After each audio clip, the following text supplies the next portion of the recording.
and I'm a nurse, and I have a PhD, and I wasn't born with a PhD.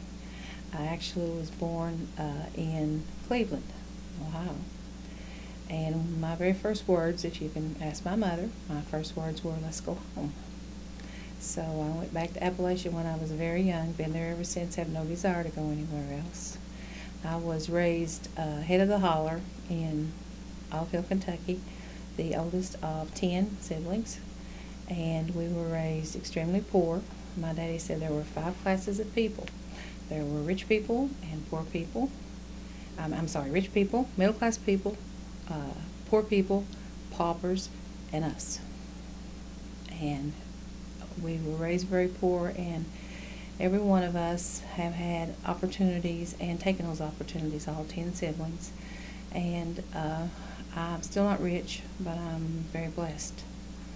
And in my blessing, I know a physician friend of mine who wrote in a very good book that where much is given, much is required. And that's where I come from. I have for most of my adult life, that I've been very blessed in what I've had, and I want and required to give that back. So that's where my hours of work come from.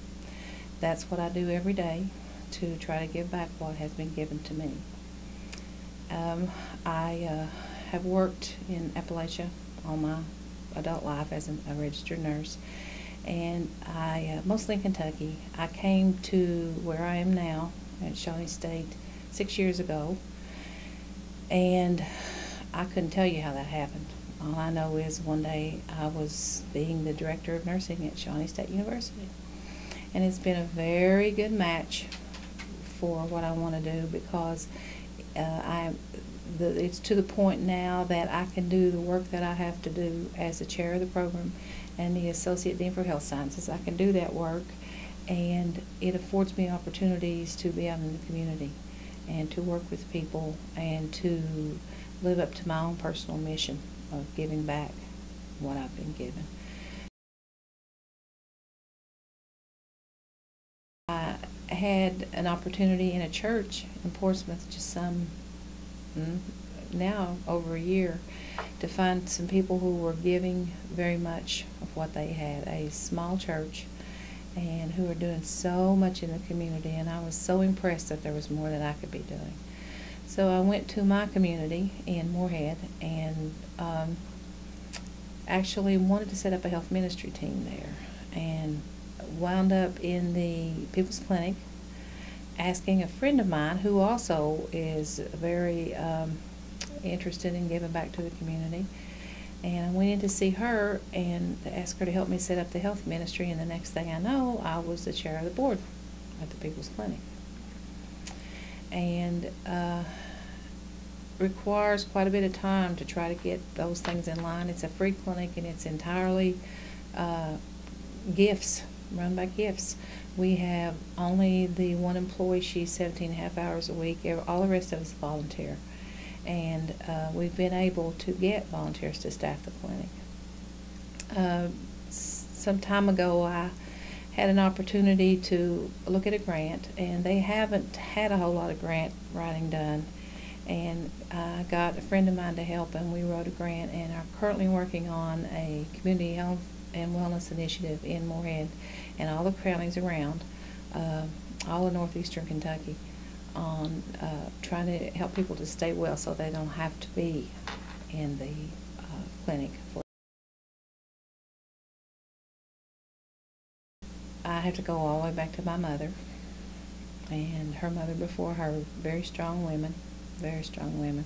My mother raised 10 children, as I said, in abject poverty, and the one thing she taught us from day one: go to school, go to school, you will go to school. And that just wasn't an option. And she taught us, there are 4 registered nurses behind me in my family. Of the 10, there are 5 of us who are registered nurses. And she's just instilled that in us: you will go to school. And then I can remember other very strong women. I remember my 7th grade teacher who taught me one of the most important skills in the world, and it's how to write. She taught me to love to learn to write, and to that was an avenue you had to take if you were ever going to make any thing of your life, that you had to write. I remember her very well. She was a very strong Appalachian woman.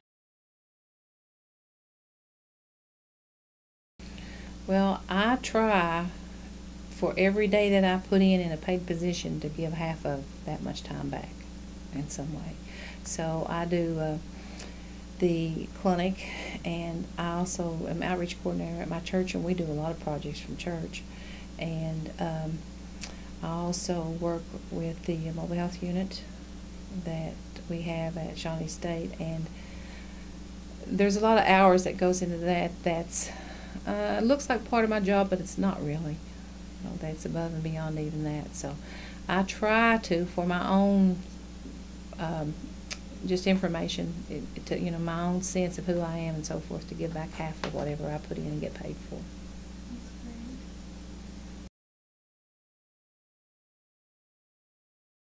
Count your blessings and know that every time you're blessed, you need to pass it on.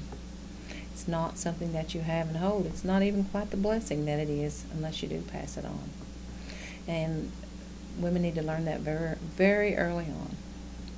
And we have skills that we don't even know about, skills that we haven't thought about, and they need to be passed on.